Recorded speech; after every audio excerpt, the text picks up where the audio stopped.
Chicago in October smelled like wet concrete and exhaust fumes. I pushed through the revolving door of the Wexler building, tugging my jacket tighter against the cold drizzle that had started an hour ago. The meeting had gone well. Better than expected, actually. 3 hours of translating complex legal documents for a multinational firm, and they'd already mentioned wanting to extend the contract into next quarter. My laptop sat upstairs on the conference room table. I'd grab it tomorrow morning on my way to the next appointment. Too tired to go back up now, and honestly, my brain needed the break from screens and technical jargon. The crosswalk signal blinked white. I stepped off the curb, mentally calculating whether I had time to finish the Portuguese contract revision before Jessica's birthday dinner on Saturday. Probably, if I worked through. Movement caught my peripheral vision.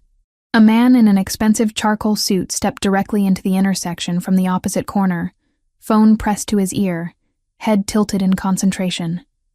Completely unaware, the truck appeared from nowhere. Not true. It had been there, barreling down the street at a speed that screamed wrong. The traffic light glowed red.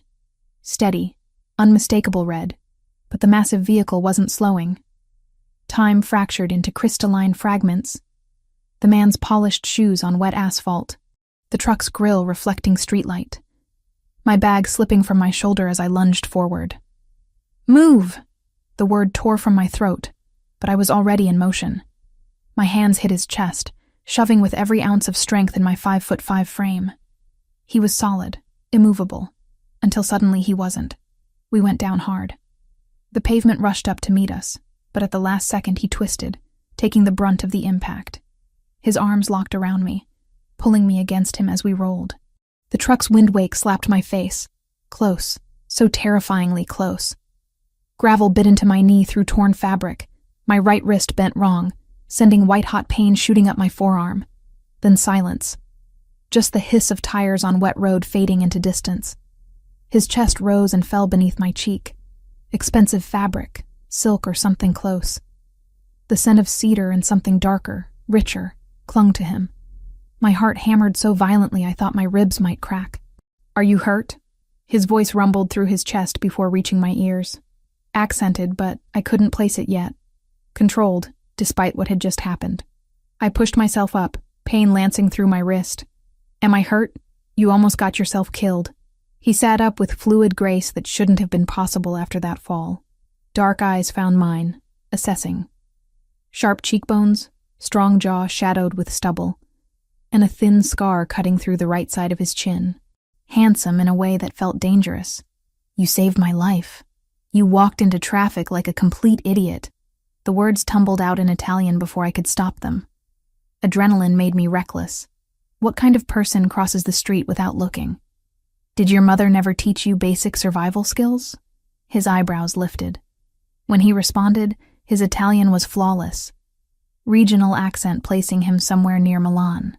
My mother taught me many things. Apparently, awareness wasn't among them. I blinked. Great. Of course he spoke Italian. Of course. Your wrist. He reached for my arm. His hands were warm despite the cold night, touch careful as he examined the swelling already forming. And your knee is bleeding. I looked down. The fabric of my slacks had torn, revealing a scraped, bloody mess. The pain chose that moment to fully register, sharp and insistent. I'm fine. I need to get... A vehicle appeared at the curb. Black SUV. Windows tinted so dark they looked like portals into nothing. 3 more vehicles materialized behind it, boxing in the intersection. Doors opened in synchronized precision. Men emerged. 4 of them from the first vehicle alone, all dressed in black, all moving with purpose. The one who approached us first had silver threading through dark hair, and moved like violence was a language he spoke fluently. Boss. The word was quiet. Urgent. His eyes swept over the man I'd pushed, cataloging every detail. Are you hurt? Boss. Ice crystallized in my stomach. The man beside me stood, extending a hand to help me up. I'm unharmed, Franco. Thanks to... He glanced at me, question in his gaze. Hannah. My voice came out smaller than intended. Thanks to Hannah. He didn't release my hand once I was standing. She needs medical attention. I really don't... You're bleeding and your wrist is swelling." His tone left no room for argument. "Franco, take her to Dr. Castellano." "Wait, I can't just—" More men had appeared. Where had they all come from? 2 had positioned themselves at the intersection, redirecting the minimal late-night traffic. Another spoke rapidly into a radio. The efficiency was military grade. This wasn't normal. Normal people didn't have armed escorts. Normal people didn't have teams that materialized from shadows. "Miss Hannah," Franco's voice held firm politeness. "Please, let us ensure you're all right. I'll get a cab. I live nearby. I insist." The man in the suit, the one I'd saved, stepped closer. His eyes held mine, and I saw something there that made my pulse skip. Not threat exactly. Promise, maybe. "You risked yourself for a stranger. Allow me to ensure that risk hasn't left you injured." The SUV's rear door stood open, waiting. I tested my weight. The wrist spiked pain up my arm, and my knee wobbled. My phone was still under a parked car, and my ID was somewhere in the crosswalk. Running meant limping blind with no way to call anyone. Every instinct screamed to run, but my bag still lay in the street, contents scattered. My phone had skidded under a parked car, and honestly, shock was setting in, making my legs feel disconnected from my body. Just medical attention. Then I go home. Of course. He gestured toward the vehicle. The interior smelled like leather and something I couldn't identify. Clean. Expensive. The seats wrapped around me like a luxury I'd never experienced. The man slid in beside me. Franco took the front passenger seat. The driver never turned around. We pulled into traffic smoothly. Through the partition, I heard Franco speaking in rapid Italian. The words filtered through my translator's brain automatically. "Too close. Someone will answer for this." "Police are already at the scene," the driver responded. "Standard procedure, traffic accident, brake failure. Make sure that's exactly what they believe." Franco's voice dropped lower. "And find out who owned that truck. I want names by morning." My hands started shaking. I pressed them against my thighs, trying to hide it. The man beside me noticed anyway. He said nothing, but I felt his attention shift, felt the weight of his gaze. "Where are we going?" I managed. "Somewhere safe," he answered. "Somewhere we can ensure you're truly all right." "I don't even know your name." He was silent for a long moment. Then, "Matteo. Just a name." But the way Franco's shoulders tensed at the sound of it told me everything I needed to know. I'd saved someone important, someone powerful, someone dangerous, and now I was in a car with armed men, driving into a Chicago night that suddenly felt full of shadows I'd never noticed before. Consciousness returned in fragments, silk sheets against my skin, the distant hum of machinery, a smell I couldn't place, antiseptic mixed with something floral. My eyes opened to unfamiliar darkness. Not my apartment. Definitely not my apartment. The ceiling soared too high, painted in soft gray that caught light from somewhere I couldn't see. My right wrist throbbed with dull insistence, wrapped in pristine white bandaging that extended halfway to my elbow. Panic flickered. I sat up too fast, and the room tilted. "Easy." A man's voice, calm and professional. He materialized from a chair I hadn't noticed, older, maybe 60, with wire-rimmed glasses and salt and pepper hair. "You're safe, Miss Reed. I'm Dr. Castellano. Where am I?" My throat felt raw. "A secure location." He approached, checking my pupils with a penlight that made me wince. "You fainted approximately 3 hours ago." Adrenaline crash combined with shock. Perfectly normal physiological response to near-death experience. 3 hours. I glanced at my bare wrist, then spotted a clock on the nightstand. 3:17 a.m. My phone. I need my phone. My friend Jessica. She was expecting me to. Already handled. Franco appeared in the doorway like he'd been summoned. In the better lighting, I could see him more clearly. Sharp suit, sharper eyes, a man who missed nothing. "Your belongings are here. We'll return everything momentarily." Dr. Castellano finished his examination, checking my bandaged wrist with gentle fingers. "Mild sprain, no fracture. Keep it elevated and iced for the next 48 hours. Your knee has been cleaned and dressed. The scrapes are superficial, should heal within a week." Right. The knee. I looked down at the bandage visible beneath the hem of borrowed sweatpants that definitely weren't mine. Who changed my clothes? Female staff member, the doctor assured me. Your garments were torn and bloodied. These are temporary until you can retrieve your own. He left with a nod, and Franco entered carrying my bag. My phone sat on top, screen dark. Jessica? I asked, reaching for it. Waiting for your call. We haven't contacted anyone on your behalf. I unlocked the phone. 17 missed calls. 12 from Jessica. 5 from unknown numbers. My stomach knotted as I dialed. She answered before the first ring finished. Hannah? Oh my God, where are you? I've been calling for hours. I almost called the police. I'm okay. I'm so sorry, Jess. Something happened, an accident. I'm fine, but I can't really explain right now. What kind of accident? Are you hurt? Do you need me to come get you? I glanced at Franco, who watched without expression. No, I'm safe. I need to handle some things. I'll explain later, I promise. I'm sorry I scared you. The lie tasted bitter. But what was I supposed to say? That I'd saved a man who turned out to be some kind of crime boss and was now in his, what? Safe house? Compound. Jessica's concern bled through the phone. You're sure you're okay? I'm sure. I'll call you tomorrow. Or later today, technically. We said goodbye, but I could hear the doubt in her voice. She knew me too well. I also need to get my laptop, I told Franco, setting the phone down. Left it at the Wexler building, 15th floor conference room. I need it for work. We'll arrange retrieval in the morning. Mr. Grimaldiro would like to speak with you now. Of course he would. I stood, testing my weight on my injured knee. Tender but manageable. Let me guess. Not really optional. Franco's expression might have been amusement. Hard to tell. He's been concerned about your well-being. The suite opened into a hallway that belonged in an architectural magazine. Polished hardwood. Artwork that looked original. Lighting designed to showcase rather than illuminate. Franco led me through a series of turns that I tried to memorize and failed. We stopped at double doors. He knocked once, then pushed them open. The office beyond was masculine and precise.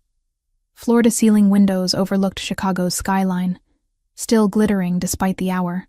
Matteo stood silhouetted against them, phone to his ear, speaking rapid Italian that my exhausted brain automatically translated.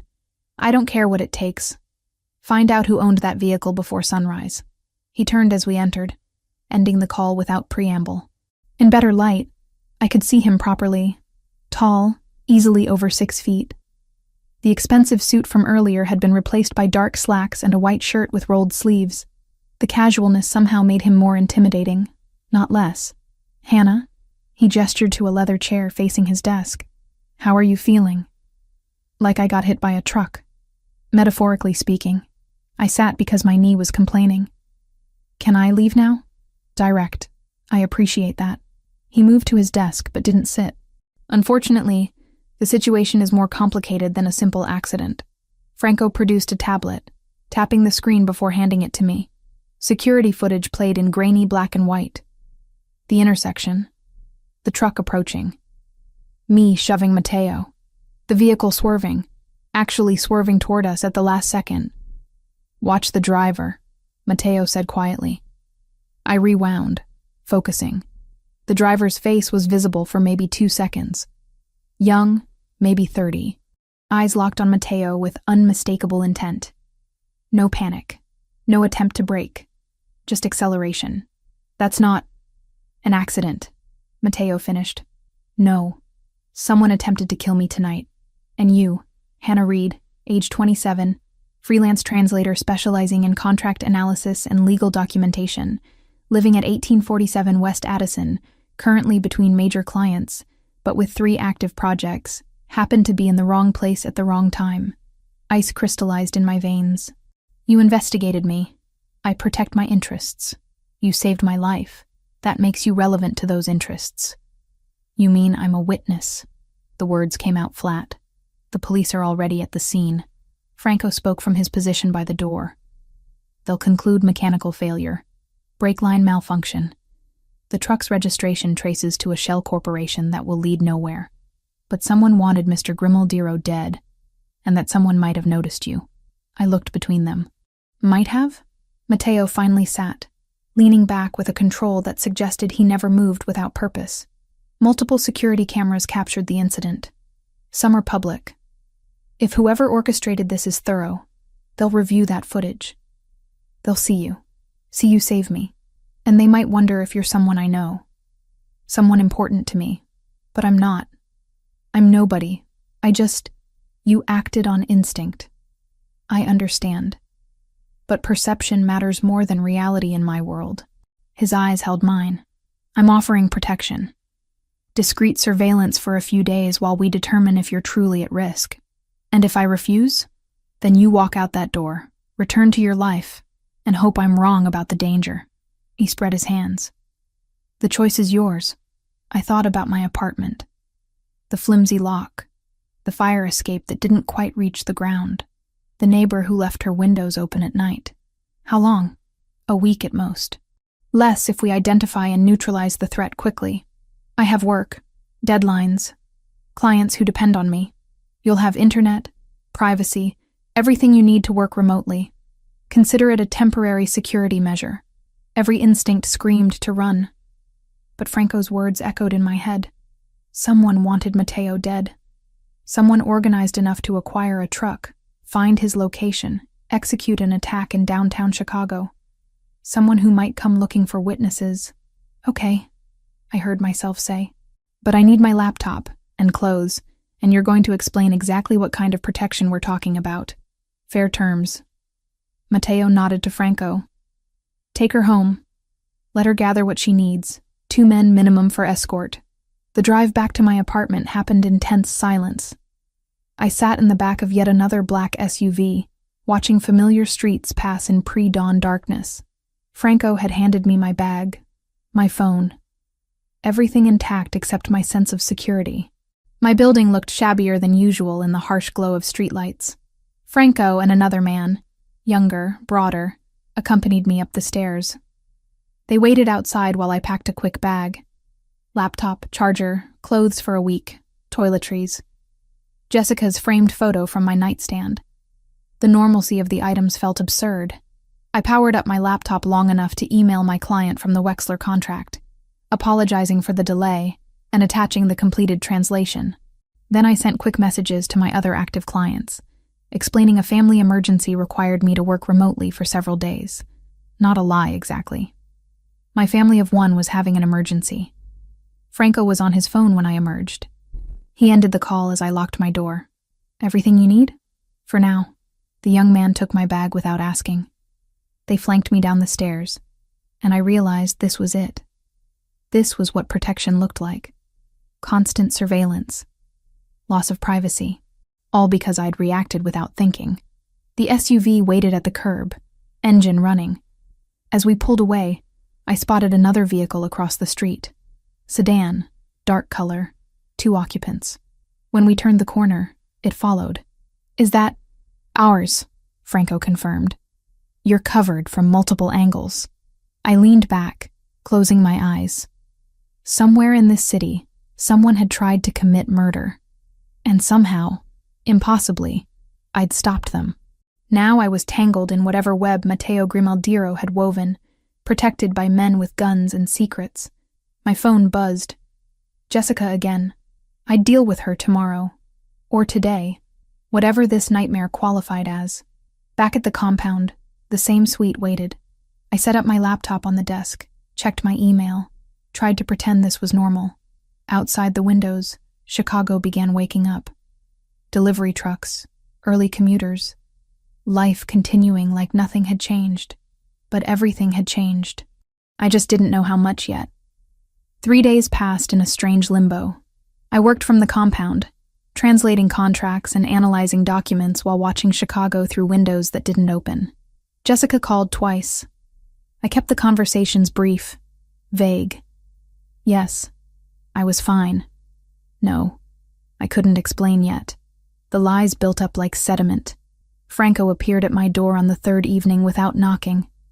His expression told me everything before his mouth opened. There's been another incident. My stomach dropped. Is Matteo alive? Barely. He stepped inside, closing the door with deliberate care. Someone planted a bomb in his primary vehicle. C4, professionally rigged to the ignition. He changed cars at the last minute. Instinct, he said. The explosion destroyed half his private garage. I sat down hard on the bed. When? 2 hours ago. The property is isolated, 40 miles outside the city. Our team contained it before emergency services arrived. Official report will list it as a gas leak. Franco pulled out his phone, swiping through images. But this wasn't external, Hannah. Whoever did this knew which car he'd be using, knew the exact timing of his departure. That information doesn't leave our inner circle. The photos showed twisted metal, blackened concrete, destruction that should have killed someone. Would have killed someone if luck hadn't intervened. Internal, I said quietly. You think it's someone inside his organization? I know it is. He pulled up a different set of images. And we have another problem. You. The first photo showed me leaving a coffee shop 2 blocks from my apartment. The second caught me at a crosswalk, phone to my ear. The third was taken from a vehicle, capturing me through my own living room window as I worked at my desk. These aren't yours, I said. My voice sounded distant. No. We noticed them yesterday, picked up the surveillance this morning. Different vehicles, different operators, professional tale. Whoever wants Mateo dead knows you saved him, and they're tracking your movements. Cold spread through my chest. They think I'm important to him, or they're considering using you as leverage. Either way, you're exposed. This apartment isn't defensible. You need to move to the estate tonight. I can't just disappear. I have clients expecting deliveries, deadlines. Which matter more than staying alive? The bluntness hit like a slap. I looked at the photos again, at myself captured without knowledge or consent, at the proof that strangers had been following me, watching me, waiting for an opportunity. My friend Jessica, she'll panic if I vanish. So tell her what you can without compromising security. Franco's tone softened slightly. We're not asking you to disappear forever, just until we identify and neutralize the threat. And how long will that take? As long as necessary. I wanted to argue, to insist this wasn't my problem, that I'd just been in the wrong place at the wrong time. But the photos spoke louder than my protests. Someone dangerous knew my face, my address, my routine. I need to pack properly this time. And I'm emailing my clients tonight, telling them I'll be working remotely for the next 2 weeks minimum. Franco nodded. 30 minutes. Pack for extended stay. We leave before dark. He stationed himself outside while I moved through my apartment in controlled chaos. Laptop, chargers, enough clothes for 2 weeks, my translation references, toiletries. I drafted quick emails to my 3 active clients.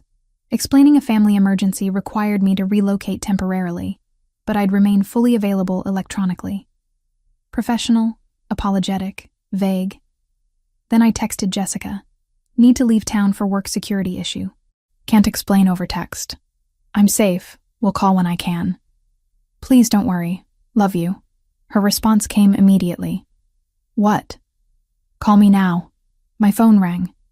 I let it go to voicemail. Coward's choice, but I couldn't lie to her voice to voice.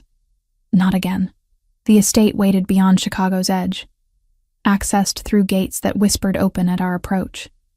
I'd barely noticed the property in darkness 3 nights ago. Now, in fading daylight, I saw it properly. Stone walls, manicured grounds, security cameras angled to cover every approach.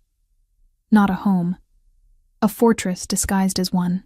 The suite they gave me made my entire apartment look like a closet. King bed with linens that probably cost more than my monthly rent. Sitting area with leather furniture. Bathroom with a tub big enough to swim in. And most importantly, a desk positioned by windows overlooking gardens lit by strategic floodlights. Internet password is on the desk, Franco said from the doorway. Kitchen is fully stocked if you need anything. Mateo would like you to join him for dinner at 8 if you're comfortable. Do I have a choice? Always. But I think you'll want to hear what he has to say. He left me alone with my bags and a view of grounds patrolled by men who moved like shadows. I unpacked methodically, establishing routine as an anchor. Laptop set up, charger plugged in, files organized. My phone showed 6 missed calls from Jessica, and a voicemail I wasn't ready to hear. Work first. Panic later. At 7:45, I showered and changed into clean jeans and a rust-colored sweater. Not fancy, but presentable. A staff member I hadn't met knocked precisely at 8, offering to escort me to dinner. The dining room continued the estate's theme, elegant but understated, power that didn't need to announce itself. Matteo stood when I entered, and I noticed immediately what I'd missed before. He moved with careful precision, favoring his left side slightly. "You're hurt. Minor burns from the explosion. Nothing serious." He gestured to the chair across from him. "Thank you for joining me." A woman appeared with wine, pouring without asking. She disappeared as silently as she'd come. "Franco showed me the photos," I said, skipping pleasantries. "The ones of me being followed." "Yes. I apologize for dragging you into this. Bit late for apologies." "Who are they?" Matteo studied his wine glass. "That's what I'm trying to determine.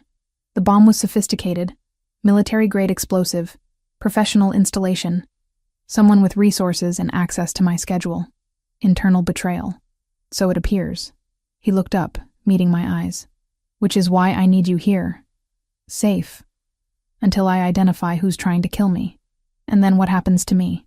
Then you return to your life. With compensation for the disruption and assurance that you're no longer a target." I laughed, harsh and short. "You really think it's that simple? That I can just go back to translating contracts like none of this happened?" "No. I think you're intelligent enough to understand necessity." His voice stayed level. "You saved my life.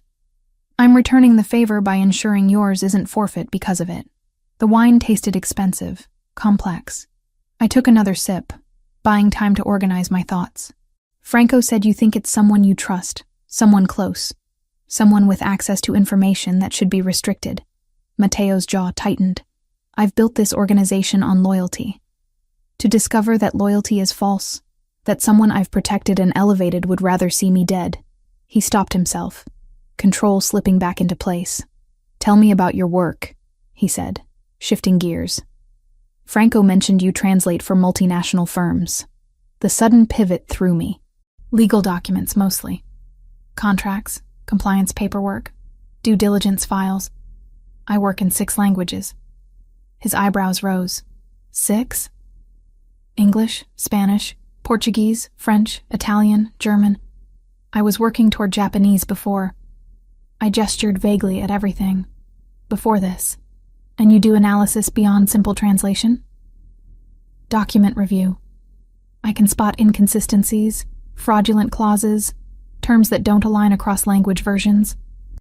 Companies pay me to find the problems before they become lawsuits." Interest lit his expression, genuine curiosity replacing the careful mask. "Say something in French." The request surprised me. "Quoi? Maintenant?" He answered in flawless Parisian French. "Your accent is excellent. Where did you study?" We slipped into French naturally, discussing linguistics and the peculiarities of Romance languages versus Germanic ones. Somewhere between courses, the tension eased. Not disappeared, but transformed into something less hostile. "You're not what I expected," Matteo said, switching back to English as dessert appeared. "What did you expect?" "Someone more frightened, more willing to simply accept protection without questions." "Would you be?" "No." The admission came with that almost smile I'd seen before. "Which is why I find you interesting." The word hung between us, loaded with implications I wasn't ready to examine. "I should get back to work," I said, pushing away from the table. "I have a contract revision due tomorrow." "Of course." He stood as I did. "Hannah, I meant what I said. You're safe here. Whatever's coming, you won't face it alone."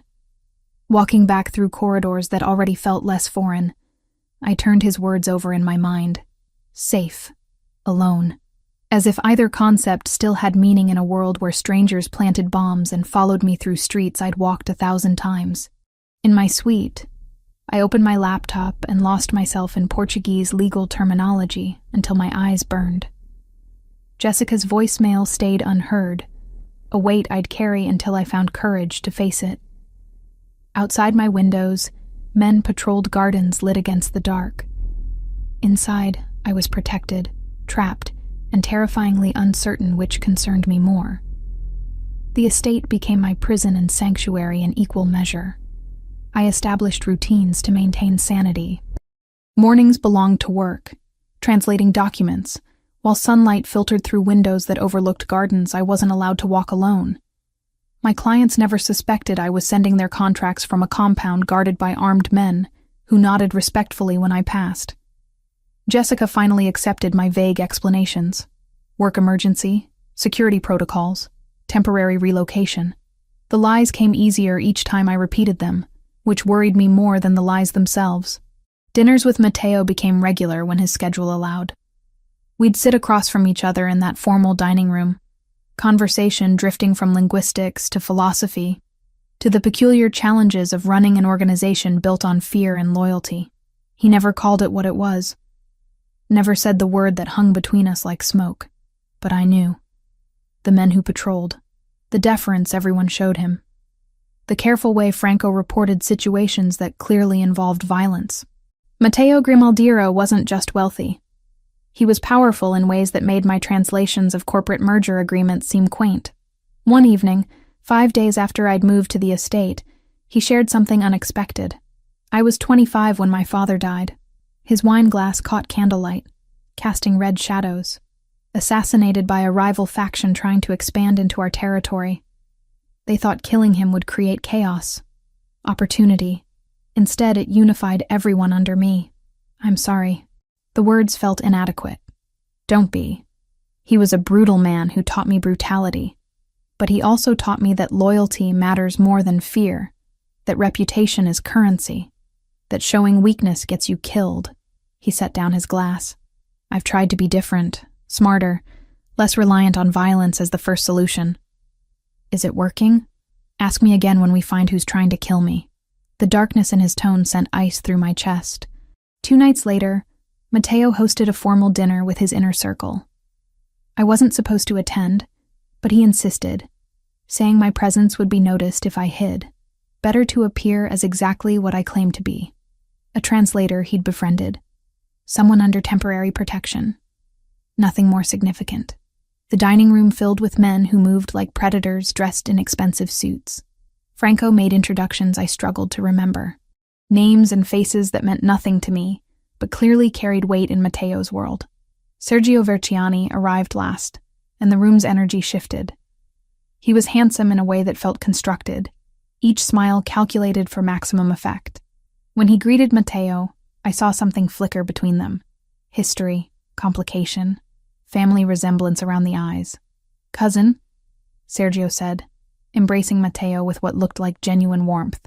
"You didn't mention we'd have such lovely company tonight." His attention turned to me, appraising and dismissive simultaneously. I'd been evaluated and categorized in seconds. "Hannah is my guest," Matteo said simply. "She's staying here while we resolve some security concerns." "Of course." Sergio's smile widened. Any friend of the family is protected by the family. The way he said it made protection sound like a threat. Anthony Ricchetti sat across from me, older, perhaps 50, with nervous energy that manifested in constant small movements. He adjusted his glasses twice in the first 5 minutes. When Sergio spoke, Anthony's jaw tightened almost imperceptibly. When their eyes met, Anthony looked away first, always. Franco, positioned near Matteo, was the only one who seemed genuinely at ease. He ate methodically, participated in conversation when addressed, but spent most of the meal observing. Like me, he was cataloging everyone's behavior. The conversation flowed around topics I half understood: territory disputes, revenue streams from legitimate businesses, carefully coded references to operations I suspected weren't legal. Through it all, Sergio held court, charming and charismatic, while Anthony grew progressively more uncomfortable, his forehead developing a slight sheen of sweat despite the room's controlled temperature. I excused myself early, claiming fatigue. Matteo walked me to the door, a courtesy that felt both protective and possessive. "What did you think?" he asked quietly. "Your cousin doesn't like me. My cousin doesn't like anyone who has my attention." His hand brushed my lower back. Brief contact that sent warmth spreading through me. "Sleep well, Hannah." 3 nights later, everything shifted. I was reviewing a contract when I heard voices raised in the hallway. not quite shouting, but close. Then Mateo's door slammed with enough force to rattle my windows. I shouldn't have gone to check. Should have stayed in my suite. Maintained boundaries. Instead, I found myself in the corridor, following the sound of movement to his study. The door stood ajar. Through the gap, I saw him at the window, shoulders rigid, one hand pressed against the glass. Blood dripped from his other hand onto the pristine floor. "Mateo?" He turned. A cut sliced across his left cheekbone, maybe 2 inches long, bleeding freely. His shirt collar was torn, knuckles on his right hand split and raw. "Leave." The word came out flat, emotionless. "You're hurt." I said leave. Instead, I pushed into the room, closing the door behind me. "Where's your first aid kit?" "Hannah, bathroom. I'll find it myself." His bathroom was marble and chrome, impersonal, except for the medical supplies in the cabinet that suggested violence was routine. I grabbed what I needed and returned to find him still standing at the window, jaw clenched. "Sit down." "I don't need—" "Sit. Down." Something in my tone made him obey. He sank into the leather chair, tilting his face up as I approached with antiseptic and gauze. This close, I could see the anger burning behind his controlled expression. Could smell copper, and his cologne mixing into something intoxicating and dangerous. I cleaned the cut carefully, conscious of every breath, every tiny flinch he suppressed. His eyes never left my face. "What happened?" I asked, applying butterfly strips to hold the edges together. A captain questioned my judgment, publicly, in front of men who need to believe I'm infallible. His voice was quiet, deadly. I reminded him why questioning me is unwise. "With your fists, with my authority." The fists were just emphasis. My hands trembled slightly as I finished bandaging. We were too close. I could feel heat radiating from him, see his pulse jumping in his throat. When I reached to clean his split knuckles, his free hand caught my wrist. Hannah. Just my name, but loaded with everything we'd been carefully not acknowledging. The tension that built every time we shared a meal. The way his eyes followed me when I moved through rooms. The dangerous pull I felt toward a man I should fear. "This is a bad idea," I whispered. "Terrible idea," he agreed. Neither of us moved away. His thumb traced circles on my inner wrist, finding my racing pulse. My breath caught. Time stretched, fragile and electric. The door opened without warning. Franco's voice cut through the moment like a blade. "We have a problem." Mateo released me, composure snapping back into place. "What kind of problem?" "The financial audit. You need to see this now." I stepped back, putting professional distance between us. My pulse still hammered, skin still tingling where he'd touched me. Franco produced a tablet, pulling up spreadsheets and transaction records. The preliminary audit found unauthorized transfers, millions being moved through accounts that shouldn't exist. Someone with high-level system access has been diverting funds for at least 6 months. Mateo's expression went cold. "How much?" 8 million so far. Possibly more we haven't found yet. Who has that level of access? Administration only. You, me, Anthony, Sergio. Franco's jaw tightened. And the transfers are structured to look legitimate. Someone who knows our systems intimately. "Show me everything." Franco spread documents across the desk. I should have left, but curiosity and something else, professional instinct maybe, kept me rooted. "Can I see those?" The words escaped before I thought them through. Both men looked at me. Mateo nodded slowly. I studied the documents, falling into the analytical mode that made me good at my job. Transaction descriptions, payee names, routing codes. Something nagged at me. Pattern recognition firing. These supplier names. I pointed to a series of payments. The formatting is inconsistent. "Look, this one uses LLC, but this one uses LLC with periods. And the grammar in these descriptions, it's technically correct, but the word choice is off. See how this one says, for provision of services rendered, but this one says, for rendering of provided services? Native English speakers wouldn't structure it that way." Mateo leaned closer, studying what I'd indicated. "Meaning? Meaning these aren't real companies. Someone created shell corporations and tried to make them look legitimate. but they didn't maintain consistency. These are fraudulent, money laundering through fake vendors. Silence stretched. Then Matteo looked at Franco.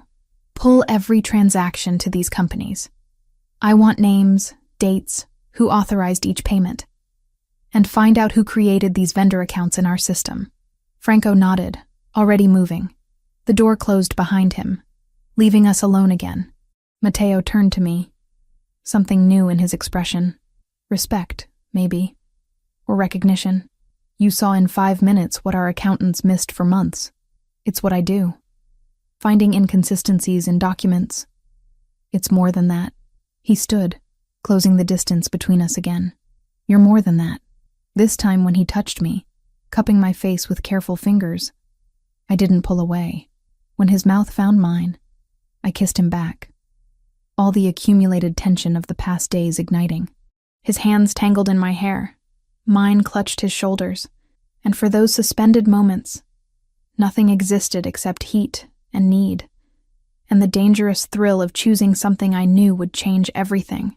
When we finally broke apart, both breathing hard, reality crashed back. I should go, I managed. You should, but his arms didn't release me. Matteo, I know. He pressed his forehead to mine. This complicates everything. Everything was already complicated. A laugh escaped him, rough and genuine. Fair point. I forced myself to step back, to create space before I lost the ability to think clearly. Find whoever's stealing from you. Figure out who's trying to kill you. Then we can discuss what this is. And if I said I already know what this is, then you're dangerously optimistic for a man in your position. I left before he could respond, before I could change my mind. But his taste lingered on my lips, and I knew, with certainty that terrified me, that I'd already crossed a line I couldn't uncross. The kiss changed everything, and nothing. We didn't speak about it, didn't acknowledge what had shifted between us. But the air felt different when we occupied the same room, charged with possibilities neither of us dared name. I threw myself into work, accepting every project my clients offered. Deadlines became armor against thinking too hard about what I was doing, who I was becoming. My inbox filled with translations, contract reviews, documents requiring the kind of meticulous attention that left no room for existential questions. But the nights told a different story. Sleep became elusive, fractured. Every sound jolted me awake. Footsteps in hallways, wind against windows, the distant slam of a door. My hands developed a tremor I couldn't control, fingers shaking when I reached for coffee or typed passwords. Stress accumulated like sediment, weighing down everything. Jessica's messages grew more insistent.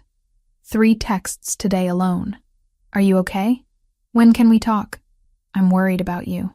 Each one was a reminder of the life I'd abandoned, the normalcy slipping further from reach with every day I stayed in this gilded fortress. I tried calling her once. Got as far as hearing her voice say hello before panic closed my throat and I hung up. What could I possibly say that wouldn't be a lie? The investigation into the fake vendors I'd identified moved faster than expected. Franco appeared at my door 4 days after that kiss, tablet in hand, expression grimmer than usual. We traced the companies. All of them lead back to a network of shell corporations registered in Delaware and the Caymans. He showed me layers of ownership structures, each more convoluted than the last. But we found the connection. They're controlled through intermediaries by someone inside the organization. Who? Sergio. The name dropped like a stone. Matteo's cousin. His underboss. Someone he's known since childhood. My stomach twisted. I'd seen them together. Seen what looked like genuine affection. Family. There's more. Franco pulled up bank records. The money diverted through these fake companies? We tracked where it went. Payment to a trucking company that provided the vehicle used in the assassination attempt. Payment to the driver's offshore account. Payment to the bomb manufacturer. Sergio has been funding his own coup using Matteo's money. Does Matteo know? He's convening an emergency council meeting tonight. You should stay in your suite. I should have listened. Should have stayed hidden behind locked doors while they handled business I didn't understand. Instead, I found myself drawn to the corridor outside the main conference room an hour later, pulse hammering as voices rose beyond the heavy doors. You're accusing me? Sergio's voice carried fury and wounded pride. I've bled for this family, given everything while you sit in your mansion playing philosopher king. The evidence is irrefutable. Mateo's tone stayed controlled, deadly calm. The accounts traced directly to companies you established. Through Anthony, he handles all our finances, controls every system. If money is missing, look to the man who moves it, not the one who... Don't. Anthony's voice cracked. Don't you dare try to what? Expose your incompetence? Your gambling debts that make you vulnerable to... Enough. Mateo's command silenced them both. Franco, show them the additional evidence. Silence stretched. Then Anthony spoke, voice hollow. He has documents. From years ago. Small amounts I took to cover debts. He's been blackmailing me for months, forcing me to facilitate the transfers, threatening my family if I refused. You're pathetic. Sergio's contempt dripped venom. Blaming me for your weakness. I'm telling the truth. The truth is that Mateo has become compromised, emotional, bringing an outsider into our home, giving her access to sensitive information, risking everything we've built for. Careful. Mateo's voice dropped to something dangerous. Very careful how you finish that sentence. She's a liability. Everyone sees it. You're distracted, making decisions based on sentiment rather than strategy. The organization deserves better than a leader who... The crack of a fist meeting a table silenced whatever came next. You will not speak of her again. Each word was steel. You will not think of her, look at her, or acknowledge her existence. Is that understood? Through the slight gap in the door, I saw Sergio's expression. Calculation, masquerading as submission. Of course. My apologies. But his eyes promised violence. The meeting dissolved into tense silence. I retreated before anyone discovered me, heart racing, Sergio's words echoing. Liability, weakness, distraction. He wasn't wrong. My presence had complicated everything, made Mateo vulnerable in ways he couldn't afford. I was pacing my suite when Mateo appeared without knocking, tension radiating from every line of his body. The cut on his cheek from days ago had nearly healed, just a thin pink line bisecting his face. You heard. Not a question. Some of it. Hannah, he's right. I wrapped my arms around myself. I'm making you vulnerable. Your own cousin thinks you're compromised because of me. My cousin is trying to kill me and steal my organization. His opinion is worthless, but his reasoning isn't wrong. I shouldn't be here. I'm not part of your world. I don't understand the rules. And my presence is giving your enemies ammunition. He crossed the room in 3 strides, hands framing my face with startling gentleness. Stop. Mateo, do you know what I saw the night you saved me? His thumb traced my cheekbone. Someone who acted without hesitation, who saw danger and ran toward it instead of away, who asked questions and demanded answers and refused to be intimidated by men with guns. You fascinate me, challenge me, make me remember why I wanted something better than the empire my father built. That's not enough reason to risk everything. It's the only reason that matters. His forehead pressed to mine. I've spent 15 years building power through fear and control. You walked into my life and showed me something I'd forgotten existed. Genuine courage, integrity. Someone who sees me as human rather than a weapon. This is insane. Completely. His mouth found mine. Urgent and desperate. But I'm choosing it anyway. Choosing you. The kiss deepened, swallowing my protests. His hands tangled in my hair. Mine clutched his shoulders, and reason dissolved into pure sensation. We stumbled toward the bed, shedding inhibitions and clothing in equal measure, mapping skin with hungry fingers and desperate mouths. Afterward, tangled in sheets with his heartbeat steady beneath my ear, reality crept back. What happens now? I whispered. We find proof that links Sergio directly to the attacks. Then I remove him from power. And if you can't? His arms tightened around me. Then I do it anyway. Sleep finally came, deep and dreamless, until the explosion shattered the night. The blast threw me from the bed. Glass rained inward as windows imploded. Mateo had me pressed against the floor before my ears stopped ringing, his body shielding mine as gunfire erupted somewhere below. Stay down. He was already moving, grabbing weapons from places I hadn't known existed. A gun from the nightstand. A knife from beneath the mattress. He was dressed in seconds, lethal grace replacing the lover who'd held me. What's happening? They're inside. The door burst open. Franco appeared, blood streaming from a cut above his eye. Southeast breach. 6 hostiles. Maybe more. Security system was disabled from inside. Sergio? Already evacuated. Convenient timing. Mateo's jaw clenched. Get Hannah to the safe room. Use the service corridors. I'm not leaving you. You don't have a choice. He caught my face, kissed me hard and fast. Franco will keep you safe. Stay alive. That's an order. Then he was gone, disappearing into chaos with a control that terrified me more than the attack itself. Franco pressed a gun into my hands. Do you know how to use this? No. Point and shoot if anyone gets past me. Come on. We ran through hallways I'd never seen. Servants' passages designed for invisibility. Behind us, gunfire echoed. Shouts. The controlled violence of men trained to kill. The safe room was steel and concrete, hidden behind a false wall in the wine cellar. Franco sealed us inside, activating systems that bathed everything in emergency lighting. He'll be fine, Franco said, reading my expression. Mateo has survived worse. Has he survived betrayal from family? Franco's silence was answer enough. We waited in that underground tomb while war raged above, and I prayed to gods I didn't believe in that Mateo would walk through that door again, because somewhere between saving his life and surrendering to this impossible attraction, I'd done something catastrophically stupid. I'd fallen for a man whose world ran on violence and blood, and now I might lose him to it.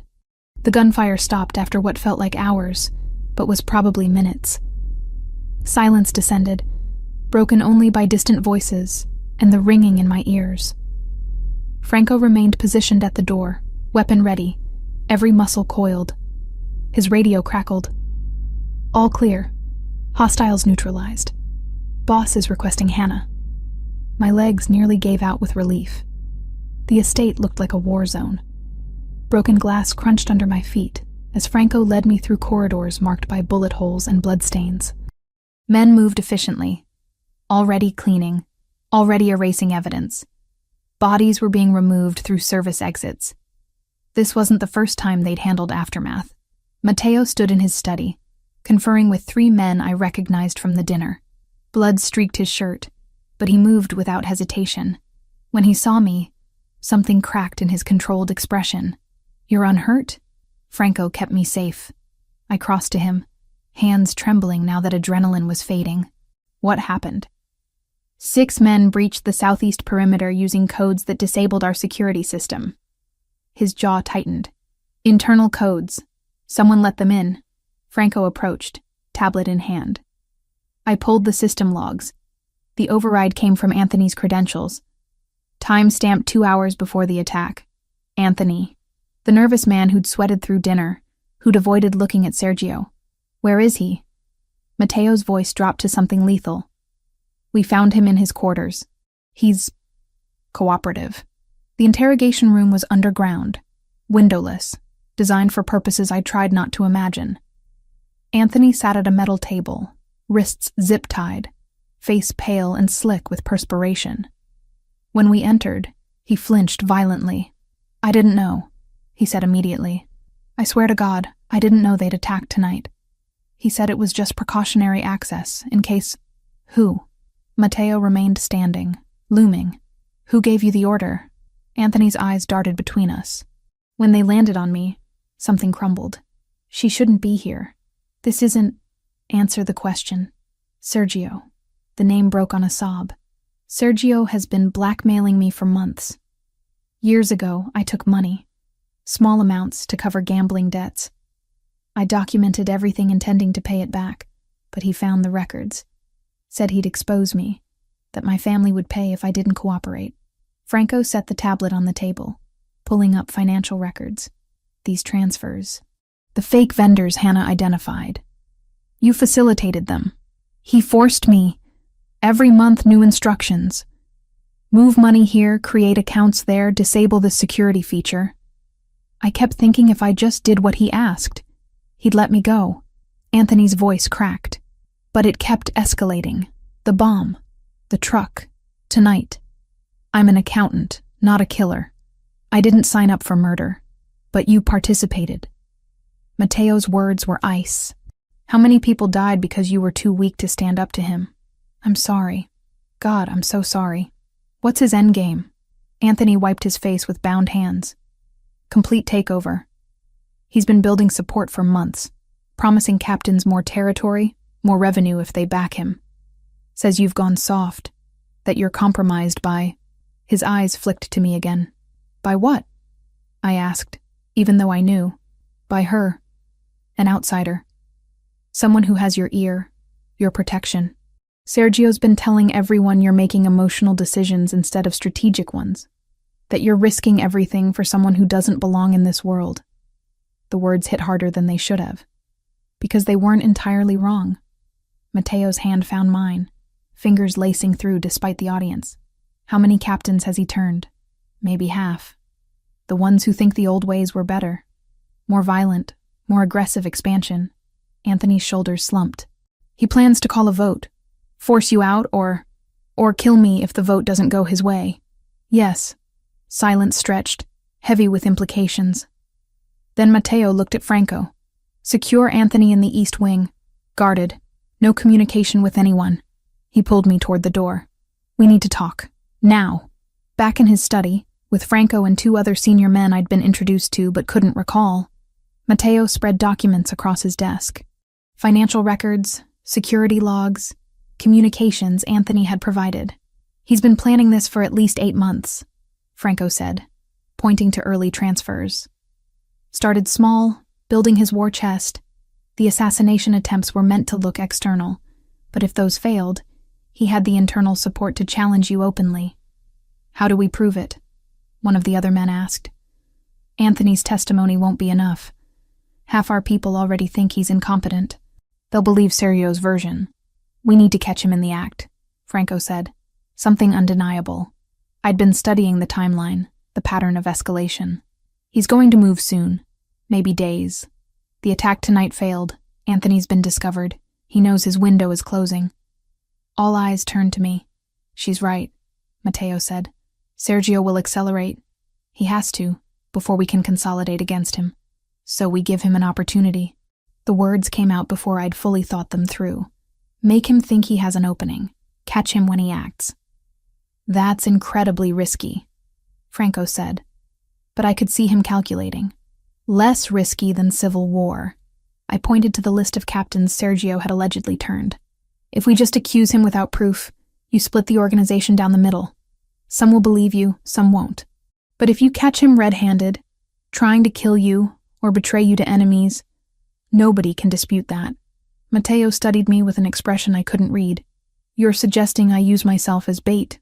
I'm suggesting you control the narrative instead of reacting to his.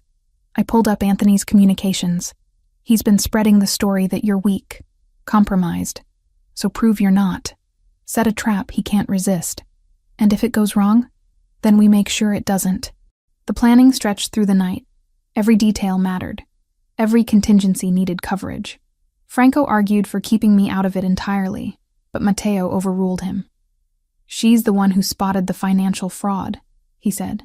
Her analytical eye is why we're even having this conversation. If there are details we're missing, she'll find them. So I stayed, contributing where I could, learning more about the organization's structure than I'd ever wanted to know.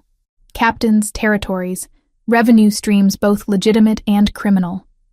The web was vast, complex, and Sergio had been methodically poisoning it from within. We need to call a full council meeting, one of the senior men suggested. Force everything into the open. No, I interjected. That gives Sergio time to prepare, to spin the story. You need him off balance, caught in a moment where his instincts override his planning. What do you suggest? An idea was forming, risky but potentially perfect. Anthony said Sergio told the captains Mateo is compromised because of me. So use that. Make it look like I'm the weak point he can exploit. Mateo's expression darkened immediately. Absolutely not. Listen, you announce you're moving me to a secondary location for my safety. Somewhere outside the estate, less protected. Sergio won't be able to resist. He'll see it as the perfect opportunity to prove you're weak, that prioritizing me over security is a fatal flaw. You're describing yourself as bait. I'm describing strategy. You control the location, the security, everything. But to Sergio, it looks like you're making an emotional mistake. The kind of mistake that justifies his coup. Franco rubbed his jaw, clearly torn. It could work. If we pick the location carefully, wire it properly for surveillance, position our people strategically. No. Mateo's voice was steel. I'm not putting Hannah in danger to catch him. I'm already in danger. The words burst out sharper than intended. I've been in danger since the moment I pushed you out of the way of that truck. At least this way, we're controlling it. She has a point, Franco said quietly. Don't. Mateo turned on him. Don't tell me she has a point. You need irrefutable proof, I pressed. Something nobody can deny or rationalize. Sergio attacking me, coming after your supposed weakness personally, that's the kind of arrogance that will turn even his supporters against him. The argument continued for another hour. But eventually, reluctantly, Mateo agreed. Not because he wanted to, but because the logic was inescapable. We needed Sergio to act, and I was the perfect trigger. The plan took shape over 3 days. A secondary property would be announced, a supposed safe house outside the city. I'd be moved there publicly, with minimal security to make it look like an easy target. In reality, the location would be fortified and monitored, with Mateo's best people positioned to respond instantly. 48 hours maximum, Mateo said, the night before we'd execute the plan. We were alone in his study, exhaustion etched into every line of his face. If nothing happens by then, we extract you and try something else. It'll happen sooner. I'd been studying Sergio's pattern of behavior, the way he moved. He's impulsive when he thinks he has an advantage. He'll jump at this. Mateo pulled me close, forehead resting against mine. If anything goes wrong, it won't. Hannah, we've planned for everything. Franco's people are the best. You'll be close enough to respond in seconds. I cupped his face, feeling the stubble rough against my palms. This ends tomorrow, one way or another. This ends. I'm terrified of losing you. Then make sure you don't. We spent that night wrapped around each other, memorizing touch and taste like it might be the last time. When dawn came, we didn't speak about what could go wrong. Only what had to go right. The trap was set. Now we just had to wait for Sergio to walk into it. The safe house was a lie wrapped in truth. An actual property Mateo owned, but fortified beyond anything visible from outside. Cameras in every corner, armed men positioned in adjacent buildings, Franco coordinating from a command center 2 blocks away. I was the rabbit in the trap. And somewhere out there, the wolf was circling. I'd been moved publicly, driven through Chicago in a convoy small enough to look vulnerable. 2 SUVs instead of 5, guards who appeared competent but not overwhelming. The message was clear. Mateo had prioritized discretion over security, emotion over strategy. Exactly what Sergio needed to believe. The house itself was modern, glass and steel overlooking the river. Beautiful and exposed. I'd been instructed to stay visible, to move past windows, to look like someone trying to pretend normalcy while fear ate at her edges. Not hard to fake. The fear was real, even if the vulnerability wasn't. Mateo wanted to be here, argued for hours that he should be in the house with me. That splitting up was too risky, but Franco convinced him otherwise.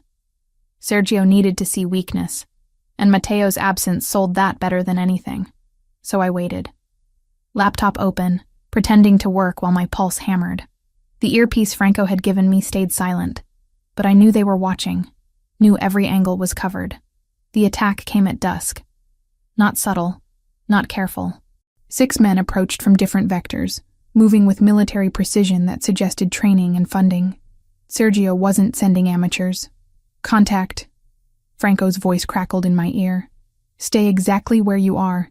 Do not move from that room. I'd been positioned in a second-floor study, deliberately visible through windows, but with reinforced walls and a panic room behind a bookshelf.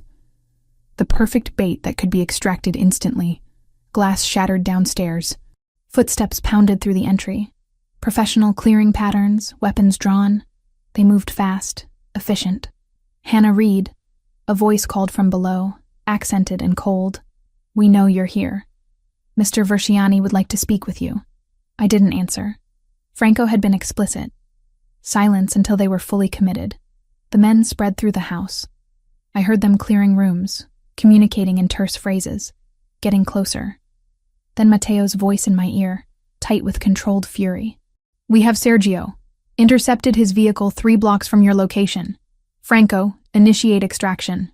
Everything happened simultaneously. The men reached my floor just as Franco's team breached from multiple entry points. Flashbangs, shouted commands. The professional soldiers Sergio had sent found themselves outmatched and surrounded. I was pulled into the panic room by 2 of Matteo's guards, the reinforced door sealing with a hydraulic hiss. Through the small monitor inside, I watched Franco's team systematically neutralize every hostile. No deaths, I noted. Matteo wanted them alive, able to testify. 20 minutes later, Franco himself opened the panic room. "Clear. Matteo wants you at the compound. Now." The drive back felt surreal. Chicago passed in streaks of light, my hands still trembling with residual adrenaline. Matteo had called a full council meeting, Franco explained. Every captain, every senior member of the organization. They were convening as we spoke. "Sergio?" I asked. "In custody, secured. He's been demanding to speak with Matteo since we took him." The compound blazed with lights when we arrived. The main conference room had been converted into something between a courtroom and a war room. 30 men filled the space, all wearing expensive suits that couldn't quite hide the violence they were capable of. Matteo stood at the head of the table, and when he saw me, relief cracked through his composure. But he didn't cross to me, didn't break the formality of what was happening. This was business, and business demanded precision. "Hannah, wait in the observation room with the technical team," he said. "Franco will coordinate." The observation room shared a wall with the conference room, separated only by one-way glass and sophisticated audio equipment. I could see everything, hear everything. Matteo had positioned me as witness, not participant. Sergio was brought in under guard. His suit was rumpled, lip split from when they'd taken him, but he moved with arrogance intact. When he saw the assembled captains, something flickered in his expression. Not fear. Calculation. "Cousin." He addressed Matteo with familiar contempt. "Quite the production. Are we really doing this? Sit down." Matteo's voice carried absolute authority. The presentation began methodically. Franco displayed financial records on screens around the room, the fake vendors, the diverted millions, the paper trail that led directly to Sergio's network of shell companies. Anthony was brought in, giving testimony that confirmed every detail. I watched the captains' faces. Some showed shock. Others, careful neutrality. A few looked vindicated, like they'd suspected but hadn't dared speak. Sergio laughed. "Anthony is a desperate man looking to save himself. He managed our finances, controlled every system. If money is missing, the fault lies with him, not with the assassination attempts." Matteo interrupted, pulling up new evidence. "The truck driver, the bomb. Both paid through accounts you control. We have bank records, testimony from captured operatives. Men you hired specifically to kill me. Circumstantial. Fabricated. Then explain tonight." Matteo played the footage we'd captured. Sergio's vehicle, pulled over 3 blocks from my location.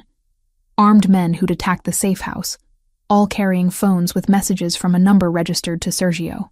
"You sent 6 soldiers to kidnap or kill Hannah. Why?" Sergio's expression hardened.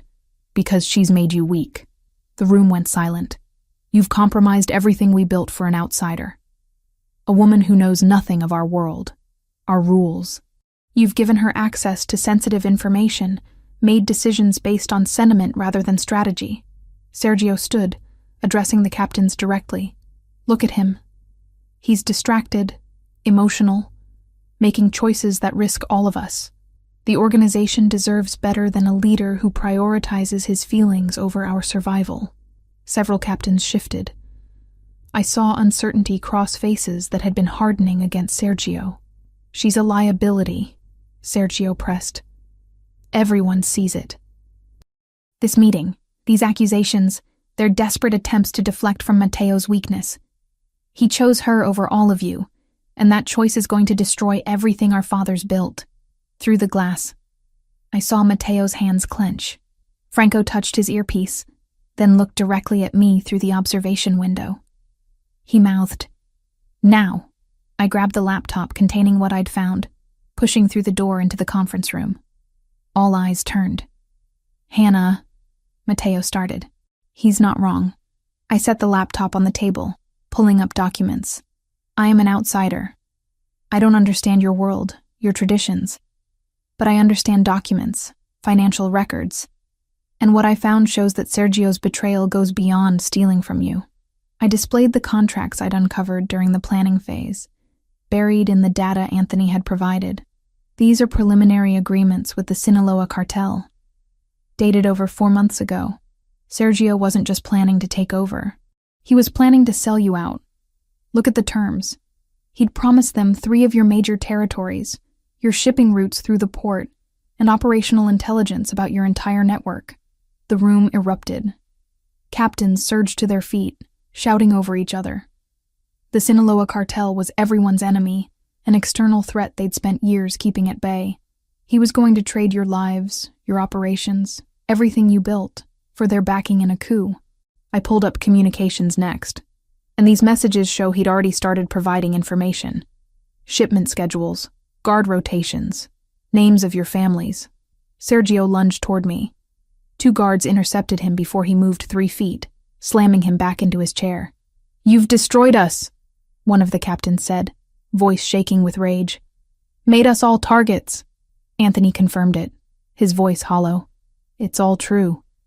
He made me facilitate the communications, said it was insurance. I didn't know the extent until recently. That's why I finally cooperated with Franco." Matteo walked slowly to where Sergio sat pinned by guards. "You called me weak for choosing someone who challenged me to be better than our fathers.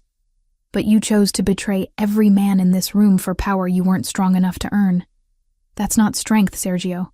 That's cowardice." He turned to the assembled captains. "I'm calling for a vote. Does Sergio Verciani retain any position in this organization? Or is he cast out?" The vote was unanimous. Every hand raised for expulsion. "Then it's done." Matteo's voice was final. "Sergio Verciani is no longer part of this family. What happens to traitors is not for this room to decide. Franco, take him." As Sergio was dragged out, still shouting accusations and curses, Matteo addressed the captains one more time. "I won't apologize for Hannah. She saved my life, saved our organization by catching what we all missed. If that makes me weak, then I accept the judgment. But I'm still standing. Sergio isn't. And anyone who questions where my priorities lie can remember that when making their own choices." The meeting dissolved, captains filing out in tense clusters. Some approached Matteo with pledges of continued loyalty. Others left in silence. When the room finally cleared, Matteo crossed to me. "You didn't have to do that. Put yourself in front of them." "Yes, I did. This ends today. No more questions about my role. No more whispers about me making you weak." I met his eyes. They saw me stand up. Now they know I'm not going anywhere. Neither am I.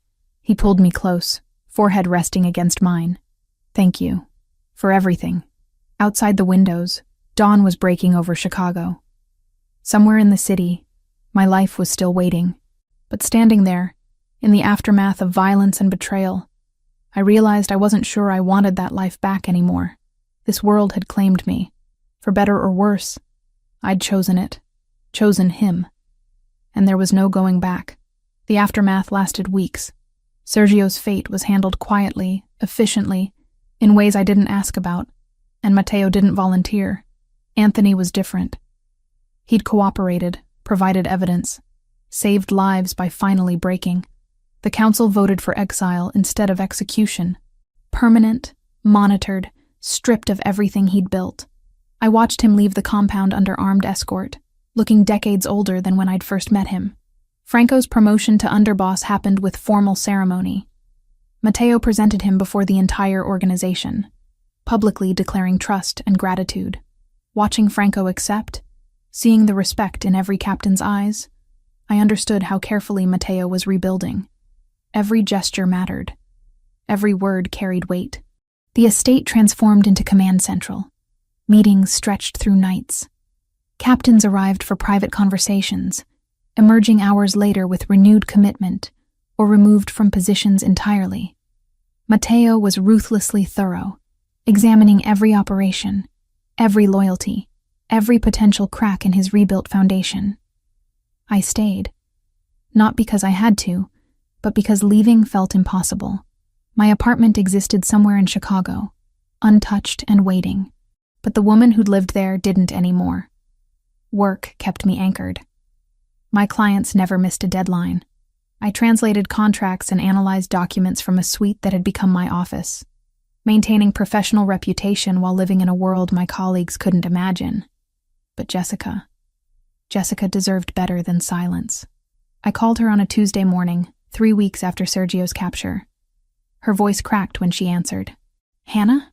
Oh my God, where have you been? I've been going crazy. I almost filed a missing persons report. I'm sorry, I'm so sorry." The words felt inadequate. "Can we meet? In person? I need to explain.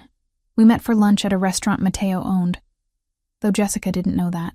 Franco's people had swept it twice, positioned themselves at strategic tables, created the illusion of normalcy while maintaining absolute control. Jessica looked thinner, worried. She grabbed my hands the moment I sat down. "What happened to you?" "It's complicated. That's not an answer." Her grip tightened.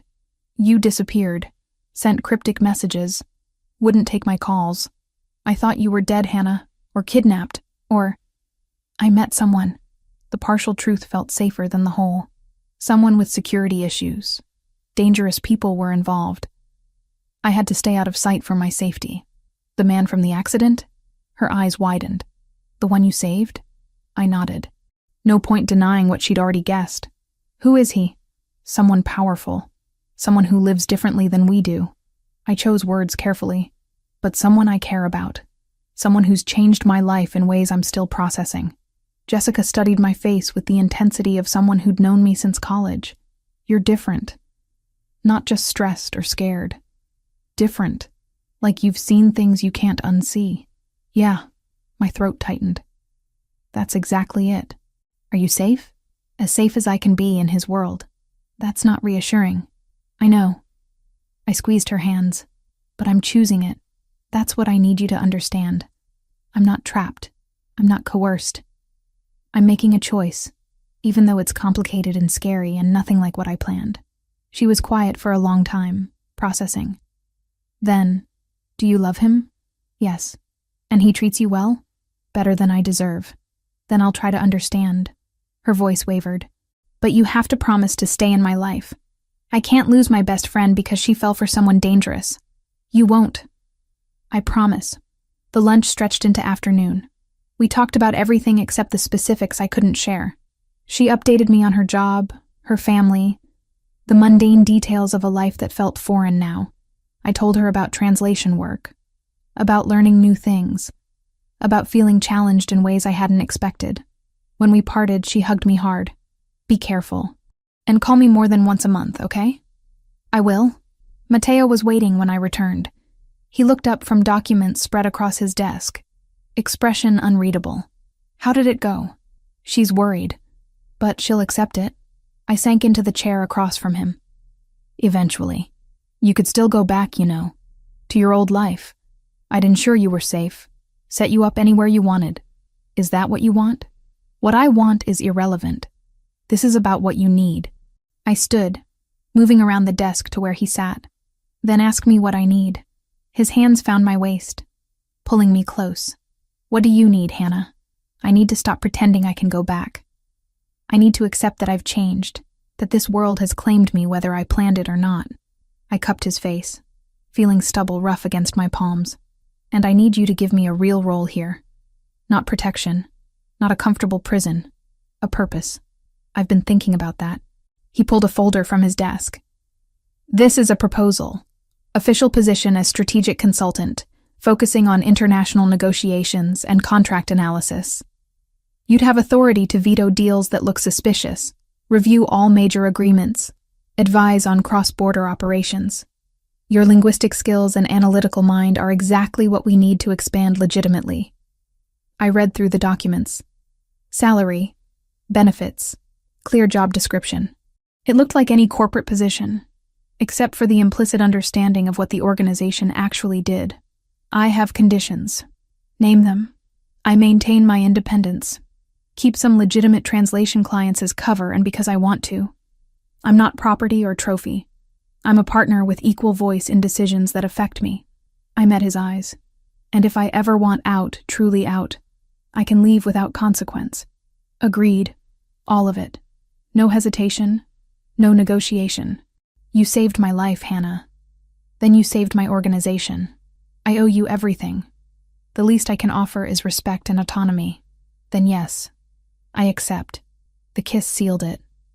Not just the position, but everything it represented. A future I hadn't planned but was choosing anyway. 3 months later, my office in the compound felt like it had always been mine.